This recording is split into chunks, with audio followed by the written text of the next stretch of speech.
Hello दोस्तों, कैसे हैं आप सब लोग। मैं Abhishek from SIR education tutorial. So friends, अपन ने concept of data type and variables देख लिए थे। आई होप आपको समझ में आया होगा। अब बात करने वाले हैं अपन ऑपरेटर्स के बारे में। किसके बारे में बात करने वाले हैं? ऑपरेटर्स के बारे में। ठीक है।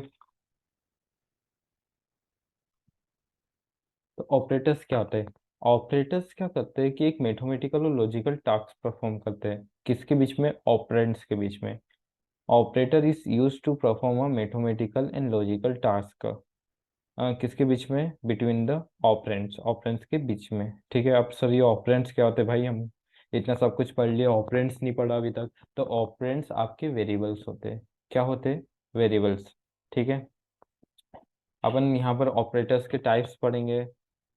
पहले ऑपरेटर समझ में आया कि नहीं आया? Operator is use to perform a mathematical and logical task. ठीक है। बिटवीन द ऑपरेंड्स मैथमेटिकल और लॉजिकल टास्क परफॉर्म करते हैं। डेफिनेशन से इतना क्लियर नहीं हुआ होगा, इसका प्रैक्टिकल इम्प्लीमेंटेशन देखते हैं ताकि और अच्छे से क्लियर हो जाए। ठीक है। अब ऑपरेटर्स के टाइप होते हैं। फर्स्ट टाइप बात करें, एरिथमेटिक ऑपरेटर। Arithmetic operator. ठीक है। चलिए देखते हैं।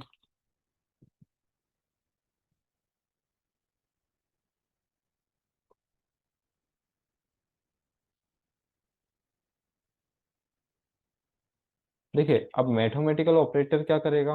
एक मैथमेटिकल टास्क परफॉर्म करेगा। किसके बीच में करेगा? ऑपरेंड्स के बीच में। ठीक है। यहाँ पर मैंने क्या कहा था? ऑपरेंड्स अपने क्या होते हैं? वो होते हैं वेरिएबल्स होते हैं, लाइक। अब सुनना, कौन कौन से अपने एरिथमेटिक ऑपरेटर्स होते हैं? सिंपल सी बात है, मल्टीप्लाई आ गया, एक एक डिवाइड आ गया, एक माइनस आ गया, एक प्लस आ गया, एक मॉड्यूलस आ गया। ठीक है। तो mathematic arithmetic operator is use to perform a mathematical task between the operands. Arithmetic operator किस काम में आता है? कि मैथमेटिकल टास्क परफॉर्म कर सके। किसके बीच में? ऑपरेंड्स के बीच में कर सके। ठीक है। चलिए, अब ये कैसे? ये मैंने 5 तरीके के मैथमेटिकल ऑपरेटर्स होते हैं। अब चलिए इनका स्टेप बाय स्टेप इम्प्लीमेंटेशन करके देखते हैं। मैं एक दो वेरिएबल्स ले लेता हूँ, एक इंट ए और एक बी नाम का। ठीक है। ये दो अपने ऑपरेंड्स रहेंगे, ये दो अपने क्या रहेंगे? ऑपरेंड्स। और इन्हीं को अपन क्या बोलते हैं? वेरिएबल्स भी बोलते हैं। ठीक है। चलिए मैं लिख देता हूँ। यूजर से इनपुट लेते हैं। यूजर से इनपुट लेने मैंने बता दिया था।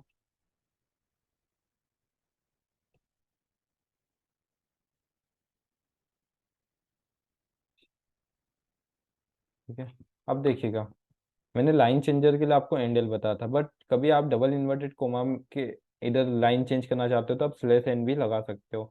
इसमें भी कोई प्रॉब्लम नहीं है, आप एंडल या स्लेस एन दोनों लगा सकते हो। बट मैंने जैसे कि एंडल बताया था, मैं एंडल ही लगाता हूँ और एंडल ही प्रेफर करता हूँ कि आप एंडल ही लगाएं। वो थोड़ा अच्छा रहता है। नहीं तो आप स्लेस एन भी लगा सकते हो, कोई इशू नहीं रहता। ठीक है। सीन, मैं इनपुट ले लेता हूँ ए और बी। मैंने आपको इसके प्रीवियस वाली वीडियो में बहुत अच्छे से बताया था, आप वो वीडियो देख लीजिए कभी आपने नहीं देखी है तो। ठीक है। मैंने यूजर से क्या लिया? इनपुट लिया ए और बी। ठीक है। अब पहला ऑपरेटर क्या है? मैं पहले एक एडिशन वाला ऑपरेटर परफॉर्म करता हूँ, यानी कि सम वाला। ठीक है। ए प्लस बी एंड एल।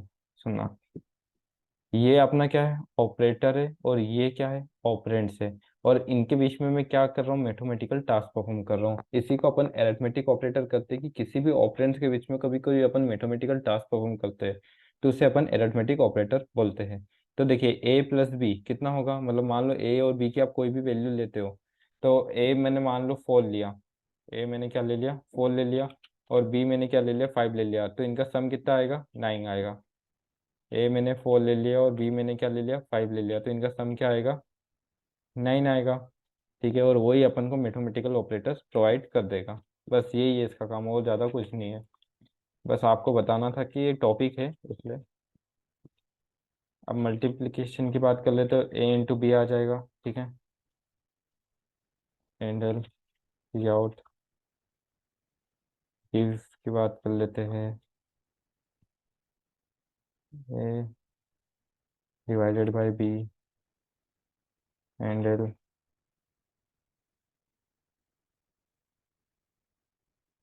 और मॉड की बात कर लेते हैं, मल्टीप्लाई सब्ट्रैक्शन की बात कर लेते हैं।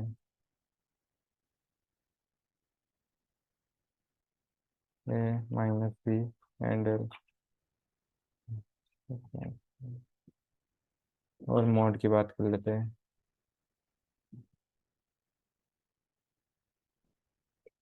Modulus B angle. अब इसके बारे में समझते हैं, ठीक है। मान लो मैंने ए की वैल्यू क्या ली, 4 ली, और बी की वैल्यू क्या ली, 5 ली। अच्छा, आप पता है आप यूजर से डायरेक्टली आपको जितने इनपुट्स लेने ना ले सकते हैं, कोई इशू नहीं। देखो जैसे कि मैंने सीन एक में भी डेटा ले लिया और बी में भी डेटा ले लिया, तो इसमें कोई भी इशू नहीं आता है, आप डायरेक्टली एक ही लाइन में सारे डेटा ले सकते हैं। बट वो याद रखिएगा सेम टाइप के हो। फॉर एग्जांपल, क्योंकि देखिए इंटीजर ए और इंटीजर बी, मतलब ए वेरिएबल और बी वेरिएबल दोनों किस टाइप के, इंटीजर टाइप के, तो मैंने दोनों को साथ में ले लिया। कभी आप फ्लोट टाइप की वैल्यू लेते हो तो आप उसको अलग सीन में लीजिएगा, मैं इतना अच्छे से प्रेफर करूंगा क्योंकि ये थोड़ा अच्छा रहता है आप लोगों के लिए, ठीक है। चलिए, अब मैंने मान लो ए की 4 ले ली और बी की 5 ले ली, तो इधर क्या आएगा आउटपुट अपन को, 4 + 5 कितना हो जाएगा, 9 हो जाएगा, तो आउटपुट इधर 9 आना चाहिए।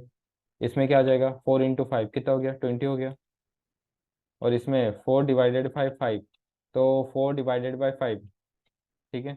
यानी कि 0 पॉइंट समथिंग आएगा, लेकिन अपना डेटा टाइप किस में है, इंटीजर में, तो वो पॉइंट के बाद की वैल्यू क्या कर देगा, इग्नोर कर देगा, तो अपना आउटपुट क्या आएगा, 0 आएगा, ठीक है। 4 - 5 क्या आएगा, -1 आएगा। और 4 मॉड्यूलस 5।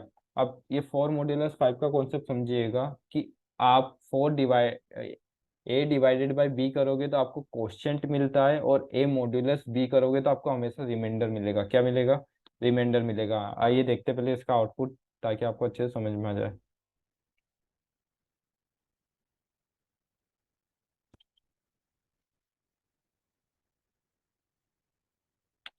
4 5, देखिए डिवाइड अपना 0 आया, बट रिमाइंडर क्या आया, 4 आया, ठीक है। क्योंकि ये हमेशा रिमाइंडर देता है, कभी अपन मॉड्यूलस करेंगे तो रिमाइंडर देगा, डिवाइड करेंगे तो वो क्वेश्चन देगा, ठीक है। ये याद रखिएगा, तो ये एरिथमेटिक ऑपरेटर का कॉन्सेप्ट था। अब इसी में अपन बात कर लेते हैं एक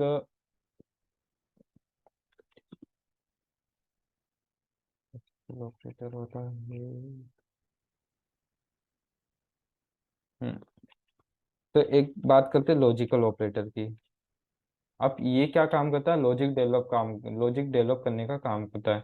किसका काम करता है, लॉजिक डेवलप करने का काम करता है, किसके बीच में, ऑपरेंड्स के बीच में। तीन तरीके के लॉजिकल ऑपरेटर होते हैं, एक एंड ऑपरेटर होता है, एक और ऑपरेटर होता है, और एक नॉट ऑपरेटर होता है, ठीक है। ये नॉट, ठीक है। नॉट ऑपरेटर को इससे डिनोट करते हैं, ठीक है। अब सुनिएगा, यहाँ तक तो ठीक है, सेम है पूरा। हम्म, इसका यूज कैसे करते हैं सुनिएगा, एंड ऑपरेटर की मैं बात करता हूँ। A greater than B and A < B। सुनना, एंड ऑपरेटर कैसे काम करता है कि कभी दोनों ही कंडीशन ट्रू है तो वो आउटपुट अपन को 1 देगा, नहीं तो दोनों में से एक भी कंडीशन फॉल्स है तो वो आउटपुट अपन को क्या देगा, 0 देगा। एंड ऑपरेटर किस पे काम करता है, कभी दोनों कंडीशन ट्रू है तो आउटपुट आएगा 1, नहीं तो 0।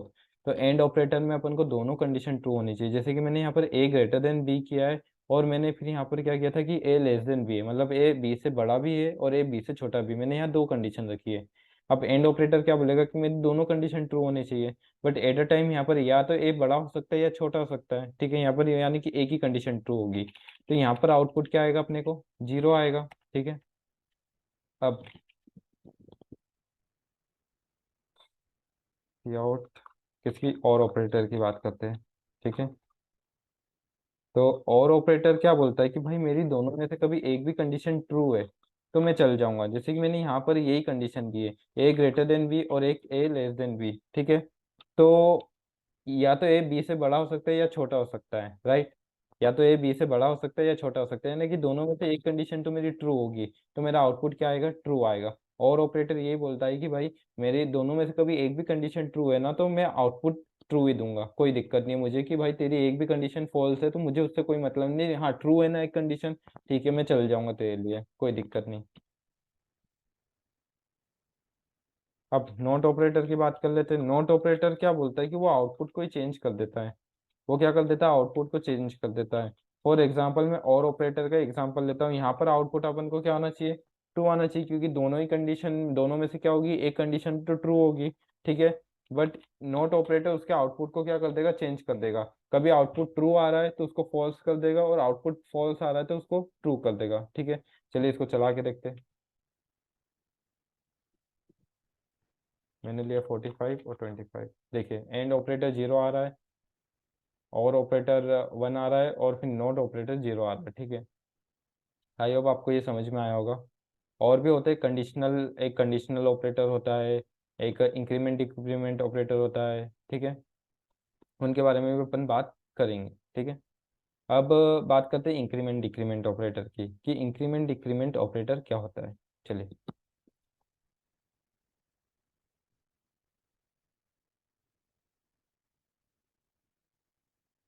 इंक्रीमेंट डिक्रीमेंट ऑपरेटर की बात करते हैं, ठीक है। ये इंक्रीमेंट डिक्रीमेंट ऑपरेटर क्या होता है। इंक्रीमेंट डिक्रीमेंट ऑपरेटर सिंपल सा है। या तो वो देखो नाम से बोल रहा है इंक्रीज करेगा या फिर डिक्रीज करेगा। अब दो तरीके के इंक्रीमेंट डिक्रीमेंट ऑपरेटर होते हैं। एक तो प्री इंक्रीमेंट होता है, और एक प्री डिक्रीमेंट होता है। एक होता है पोस्ट इंक्रीमेंट, और एक होता है पोस्ट डिक्रीमेंट ऑपरेटर, ठीक है। अब ये वर्क कैसे करते हैं, चलिए देखते हैं, समझते हैं। हम्म, मैंने एक इंटीजर ए और बी नाम का वेरिएबल लिया, ठीक है। ए में मैंने क्या डाल दिया, 5 डाल दिया, और बी को अभी ऐसे रखा है। प्री इंक्रीमेंट यानी कि नाम से बोल रहा है प्री इंक्रीमेंट, यानी कि पहले क्या करेगा, इंक्रीज करेगा, उसके बाद असाइन करेगा। जैसे कि मैंने बी इक्वल टू में प्लस प्लस ए लिया है, ठीक है। यहाँ पर मैंने क्या किया, प्री इंक्रीमेंट लगाया है, यानी कि पहले इंक्रीज करेगा। कभी अपन वेरिएबल के पहले इंक्रीमेंट ऑपरेटर लगाएंगे तो वो प्री होगा, वेरिएबल के बाद में इंक्रीमेंट ऑपरेटर लगाएंगे तो वो पोस्ट होगा। प्री इंक्रीमेंट क्या बोल रहा है यहाँ पर, कि पहले वो क्या कर रहा है, इंक्रीज कर रहा है, उसके बाद क्या करेगा, असाइन करेगा, ठीक है। प्री इंक्रीमेंट का काम ये रहता है कि पहले इंक्रीज करूंगा, उसके बाद मैं असाइन करूंगा, ठीक है। अब इसकी वैल्यू क्या है, ए में क्या है, 5 है। प्री इंक्रीमेंट यानी कि पहले क्या होगा, इंक्रीज होगा, यानी 5 से क्या होगा, 6 होगा। और ये 6 किस में असाइन हो गया, बी में हो गया, ठीक है। अब ये बी में असाइन हो गया, ठीक है। असाइनमेंट ऑपरेटर के द्वारा, अपन ने असाइनमेंट ऑपरेटर के द्वारा बी में इसकी वैल्यू असाइन कर दी। अब चला के देखते हैं ए और बी की वैल्यू क्या होती है। ये ए की वैल्यू है, और ये यहाँ पर स्लेश टी पता है स्पेसिंग का काम करता है, स्पेस देने का काम करता है। ये भी समझेंगे अपन। स्लेश टी स्पेस देने का काम करता है, चलिए।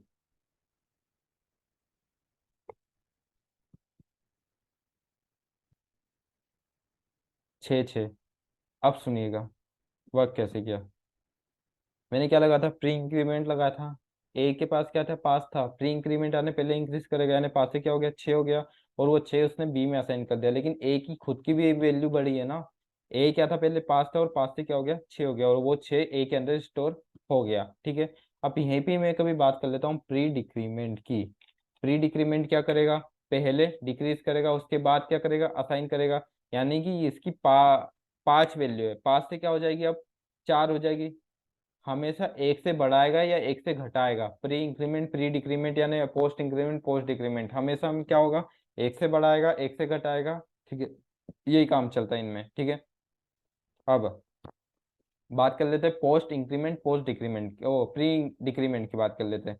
तो पहले क्या था, ए में 5 था। प्री डिक्रीमेंट क्या बोलता है, पहले मैं डिक्रीज होऊंगा, 5 से क्या हो गया, 4 हो गया। और ये 4 बी में असाइन हो गया, ये 4 किस में असाइन हो गया, बी में असाइन हो गया। अब ए और बी की वैल्यू देख लेते हैं। 4 4 आ गए, क्योंकि ए की खुद की भी वैल्यू डिक्रीज हुई है। अब ए में पहले 5 था, डिक्रीज होके क्या आ गया, 4 हो गया, ठीक है।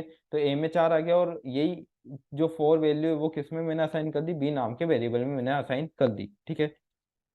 अब यहीं पे बात कर लेते हैं अपन पोस्ट डिक्रीमेंट की, पोस्ट इंक्रीमेंट की बात कर लेते हैं। पोस्ट इंक्रीमेंट क्या बोलता है, कि पहले मैं असाइन होऊंगा।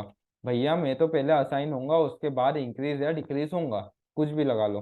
पोस्ट की बात होती है तो वो पहले असाइन करता है, उसके बाद भले इंक्रीज या डिक्रीज करता है। तो इसके अंदर ए के अंदर क्या है, 5 है। अब 5 किस में असाइन हो जाएगा, पहले बी में हो जाएगा, और फिर ए अपने आप को क्या करेगा, इंक्रीज करेगा। इसका मतलब क्या होगा, कि ए की वैल्यू 6 आनी चाहिए और बी की वैल्यू 5 आनी चाहिए। चलिए देखते हैं।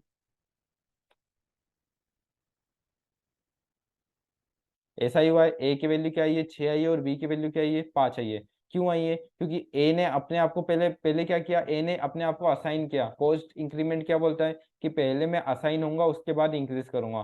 तो ए ने अपने आप को किस में असाइन कर दिया, बी में असाइन कर दिया, फिर ए ने अपने आप को इंक्रीज किया, तो ए की वैल्यू 6 हो गई और बी की वैल्यू 5 हो गई, क्योंकि इंक्रीज करने से पहले बी की वैल्यू क्या थी, 5 थी। ठीक है। अब यही बात कर लेते अपन पोस्ट डिक्रीमेंट की। पोस्ट डिक्रीमेंट क्या बोलता है कि पहले मैं असाइन होऊंगा उसके बाद डिक्रीज होऊंगा। तो बी में क्या चले जाएगा, पहले 5 चले जाएगा, क्योंकि ए में क्या है, 5 है। ये 5 किस में चले गया, बी में चले गया। उसके बाद ए ने अपने आप को क्या किया, डिक्रीज किया, यानी कि ए की वैल्यू 4 आनी चाहिए और बी की क्या आनी चाहिए, 5 आनी चाहिए। हमेशा एक से बढ़ाएगा एक से घटाएगा। चलिए चेक करते हैं। ए की वैल्यू 4 आई, बी की 5 है। ठीक है। आई होप आपको समझ में आ रहा होगा। तो ये तो था इंक्रीमेंट डिक्रीमेंट ऑपरेटर।